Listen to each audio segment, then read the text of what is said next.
Bonjour, bonjour. Octopus Challenge numéro 5, la cartographie. Alors, il faut savoir que j'adore les cartes.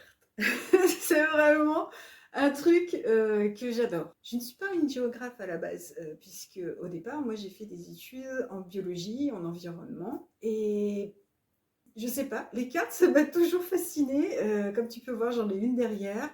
Euh, les cartes, c'est un truc qui est, je trouve, super pratique. Déjà pour s'orienter, pour annoter, pour se retrouver, pour gérer des spots dodo, pour gérer des spot ops.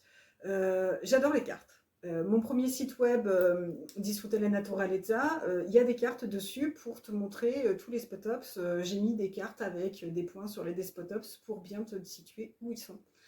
Et quand j'ai eu l'idée de Jusqu'au bord de l'Arctique, tu le sais, c'est un roman augmenté, c'est-à-dire qu'il y a des médias à l'intérieur, il y a des photos, il y a des vidéos et il y a des cartes. Et parce que les cartes, c'est franchement top. Et ce que j'ai découvert, c'est des cartes interactives en plus. Parce que moi, au départ, j'avais imaginé mon roman avec des cartes, mais avec des cartes en 2D au départ. C'est ce que j'avais fait. Et puis après, j'ai rencontré une personne, une voyageuse, qui elle me disait ah mais moi je vends mes cartes sur internet puisque je fais des spots où aller manger ou bivouaquer etc et je l'ai fait avec Google Maps. Et moi je me suis dit mais c'est trop bien ces cartes interactives. T'imagines d'Anéléa, il va y avoir des photos, je vais pouvoir mettre des descriptions, des vidéos parce qu'en plus on peut rajouter tout ça quoi. Et en plus, on peut vivre sur la carte l'itinéraire qu'ils vont faire et tout ça. Enfin, je me suis dit, c'est trop, trop bien. Et puis après, ben, je suis allée voir les conditions d'utilisation sur Google Maps. Et ben, Google Maps, ben, c'est à eux les cartes. C'est-à-dire, t'as beau les utiliser, les monnayer, etc., en faire ce que tu veux, mais au final, les cartes, c'est à eux. Et moi, j'ai pas envie que mes cartes elles soient Google, droit d'auteur, patac au fin. J'ai envie que mes cartes elles soient à moi ou au moins qu'elles soient libres d'accès. Et je sais pas si tu le sais, j'en ai peut-être parlé avant, ou en tout cas, si tu le sais pas, je te le dis. Moi, j'adore tout ce qui est les logiciels libres, hein, les logiciels open source, parce que bah, j'ai pas beaucoup de sous et parce qu'aussi j'aime bien cette façon de participer comme ça, de créer des logiciels en communauté et de les mettre à disposition de tous. Alors, au départ, il y a certains logiciels qui sont gratuits et ensuite avec des options payantes. Mais en tout cas, j'aime bien cette philosophie-là. Et je me suis dit, quand j'ai créé Jusqu'au bord de l'Arctique, je me suis dit, je vais le créer qu'avec des logiciels open source. Donc, c'est sûr que je me mets certains bâtons dans les roues quand je réalise certaines choses, c'est sûr. Mais j'ai vraiment eu à cœur de créer tous mes romans à partir de logiciels open source. Et j'y suis arrivée. Et quand est arrivé ce problème de carte, je me suis dit, bah mince, alors il va vraiment falloir que je passe par Google parce que bah, j'y connaissais rien. Mais non, il existe un site qui s'appelle UMAP. Et ce site, il est totalement gratuit. Ce site est basé sur des cartes OpenStreetMap, donc c'est-à-dire des cartes à accès libre. Donc c'est pareil, il y a quand même des licences ODL, je ne sais plus comment s'appelle la licence, mais en tout cas c'est des licences où en fait tu as le droit de partager, tu partages mais sous certaines conditions. Mais tu ne retires pas le droit de partager les documents. Et moi, je me suis dit, bah, c'est génial. Non seulement je peux créer mes cartes, mais en plus, elles sont interactives, puisqu'on peut les déplacer, on peut cliquer sur les différentes icônes. Si je crée des icônes avec des descriptifs, des photos, des vidéos, bah, il n'y a plus qu'à.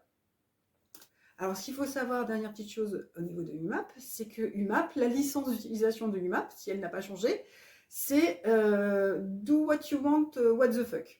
En gros, c'est ça. Donc, en gros, il y a une page officielle en plus. Hein, ça veut dire que tu fais ce que tu veux. Donc, de base, UMAP, c'est une utilisation gratuite avec un partage sans limite. Sachant que tu peux quand même restreindre certaines utilisations, et c'est ce que moi j'ai fait parce que les cartes que j'ai fait, ça demande du temps à faire. Je veux bien les partager, il n'y a aucun souci, on peut les copier, on peut les retravailler même, mais par contre, j'ai pas envie que tout mon travail soit foutu en l'air.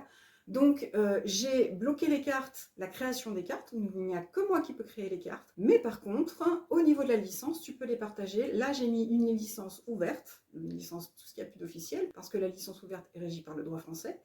Donc tu peux les télécharger, tu peux les partager, il n'y a aucun souci. Et c'est vraiment ça que j'aime dans ce principe donc de l'open source et dans ce principe ici de la carte UMAP. Alors maintenant, où se trouve une carte UMAP? La carte UMAP, elle se trouve sur le site UMAP. Et jusqu'ici, on ne peut pas avoir intégré, peut-être que c'est possible, hein, je ne suis pas sûre, mais on ne peut pas intégrer l'iframe, enfin à l'intérieur, la carte, à l'intérieur, on peut le faire dans un site, mais on ne peut pas le faire dans un EPUB et encore moins dans un format papier. Donc il a fallu que je m'adapte, il a fallu que je trouve un biais, et ce biais, c'est l'imprime écran de la carte. Donc je crée ma carte. Je fais un zoom sur l'écran de façon à avoir tous les éléments de la carte parce que chaque carte est différente puisque c'est la progression du road trip de Dan et de Léa. Et ensuite, cette imprime écran qui est juste un fichier, donc une image, eh bien, je la mets dans l'e-book et sous le format papier, sous forme de petites photos.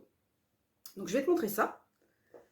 Donc là, par exemple, tu vois ici, on est dans Jusqu'au bord de l'article numéro 1, le premier tome, hein, la rencontre.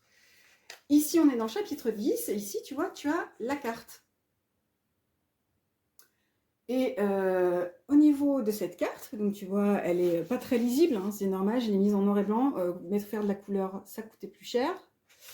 Et pour pouvoir consulter cette carte, hop, j'ai inséré un QR code. Voilà. Donc, tu flashes le QR code et tu vas aller sur la carte. Je vais te faire l'exemple tout à l'heure, mais là, je finis de te montrer sous quel format se trouvent les cartes dans mes romans. À ce niveau-là, jusqu'au bord de l'article au niveau numérique, au format EPUB, oui, je lis avec un écran noir. Comment est-ce que tu fais? Eh bien, tu cliques ici, donc sur la carte, tu cliques sur le lien qui te renvoie directement sur la carte de 2D. Mais si tu cliques ici sur la petite note qui est en bas, hop, ici tu as la note de bas de page et tu peux voir ici le lien UMAP. Et si tu cliques sur le lien UMAP, alors là, hop, tu fais Open et ça t'envoie directement sur la carte UMAP, sur le site UMAP.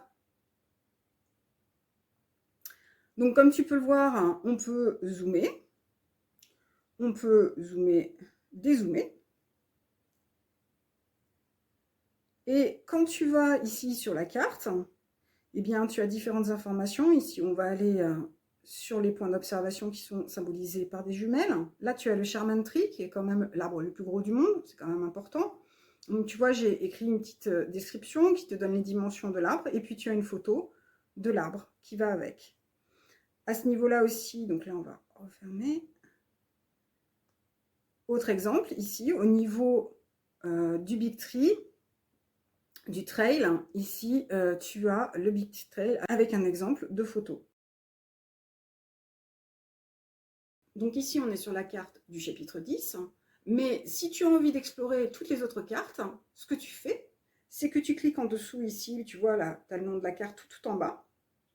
Tu cliques sur Liz Wells, qui est tout en bas, et là tu arrives sur la page de UMAP de toutes mes cartes, de toutes les cartes que j'ai faites. Et donc tu peux les faire défiler, et tu peux aller comme ça, voir toutes les cartes que j'ai faites pour mes différents moments, pour jusqu'au bord de l'article 1, 2, 3 et 4. Bientôt, ça va arriver. Et en tout cas, là, tu as 1, 2, 3. Et tu peux donc aller voir ces cartes. Par exemple, on va aller sur Point Reyes. À ce niveau-là, donc, j'ai plusieurs, donc c'est pareil. Je peux toujours dézoomer et puis voir où ça se trouve, Point Reyes, par rapport aux cartes dans le monde. Où est-ce que ça se trouve? Ça se trouve ici, ça se trouve dans l'ouest des États-Unis. Mais si je zoome au niveau de cette carte, eh bien, Dan et Léa, ils sont allés voir plusieurs choses. Ils sont allés d'abord aller voir les falaises. Et donc ici, tu as une photo de falaise. Ici, tu as une photo, même une vidéo des cerfs mulets, puisqu'ils ont vu des cerfs mulets. Moi, c'est ce qu'on avait vu avec mon compagnon. Donc, tu peux cliquer sur la vidéo et puis tu as la vidéo qui se lance. Et tu vois les cerfs mulets directement là où on les a pris, nous, et là où Dan et Léa les ont vus. Ici, c'est pareil. Donc, le phare, normalement, j'avais mis la photo. Donc, on a la photo du phare. Et puis là, tu as aussi la vidéo de la baleine. Donc, voilà. Donc là, je t'ai montré comment avoir accès à mes cartes quand on est sur du numérique. Sachant que là, la note de bas de page, j'ai remarqué Pourtant, il y a le lien sur la note de bas de page, hein, je l'ai bien mis parce que si je ne me suis pas embêtée à changer de fichier, c'est trop compliqué.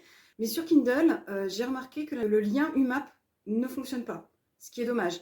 Quand on clique sur, on va te faire une démonstration, hop. Là, je suis sur Kindle et je suis toujours dans le même chapitre, chapitre 10, donc j'ai bien ma carte. Si je clique sur le titre qui m'envoie au lien qui va sur mon site, donc là, la carte, elle apparaît en grand. Donc si je tourne ici, donc j'ai ma carte, il n'y a pas de souci. Mais par contre, quand je reviens ici à la note de bas de page, je clique sur la note de bas de page et là, je ne sais pas pourquoi, il n'y a pas le lien UMAP, alors que dans le fichier que j'ai fourni, il y est. Les bizarreries de Kindle, hein, ça, j'y suis pour rien. Je te raconterai un jour comment j'avais conçu mon roman au départ, mais on reste sur les cartes. Donc voilà, ça c'était la petite aparté sur Kindle. Mais il faut savoir que c'est toujours possible d'aller voir la carte. Et ça, comment je vais te montrer, si tu cliques ici sur le lien, sur le titre de la carte elle apparaît, tu l'enlèves et tu arrives sur la page de tous les médias. Eh bien, tu vas directement donc au chapitre 10. Ici, on est sur le chapitre 10, on a la carte. Et si tu regardes en bas, ici, tu as, pour plus d'interactivité, explorez-la sur sa carte UMAP. Et donc là, tu cliques sur le lien, la carte UMAP. Donc c'est une double manipulation, mais je ne pouvais pas faire autrement. Parce que tu vois bien que si je fais un saut directement à la carte UMAP, si un jour UMAP disparaît, au moins j'ai la carte sous forme papier. Je préférais faire une double manip plutôt que de me retrouver à rond. Donc voilà, on retrouve la carte, on retombe sur la carte, on arrive directement, la même que j'ai vue tout à l'heure, par exemple Sherman Tree, hop, on voit le Sherman Tree, etc. Voilà, donc ça c'est le côté numérique, mais comment est-ce que tu fais quand tu as la carte sur le roman papier? Eh bien, tu prends ton roman papier, tu prends le QR code, tu prends ici le scan QR code de ta tablette ou de ton téléphone, et ensuite tu appuies ouvrir le lien, qui te renvoie sur la carte donc de mon site, la carte en 2D. Et comme je t'ai montré tout à l'heure, tu refais la même manip. Si tu veux vraiment aller t'amuser sur les cartes interactives, eh bien, tu fermes cette carte, tu vas au niveau de la carte, au niveau du chapitre, et ensuite tu cliques aller sur sa page UMAP. Je vais sur la page UMAP et je retourne sur ma carte et je peux aller sur la carte interactive, regarder directement à l'intérieur de la carte et naviguer dedans. Voilà, c'est une vidéo qui était assez longue, mais j'avais vraiment envie de te montrer toutes les potentialités de mon roman, l'interactivité que tu peux avoir avec, les cartes. J'adore ça et je pense que maintenant tu l'as compris. Donc si tu es intéressé, n'hésite pas à me mettre un petit commentaire dans la vidéo et je te donne rendez-vous dans le prochain challenge qui normalement se déroulera la semaine prochaine.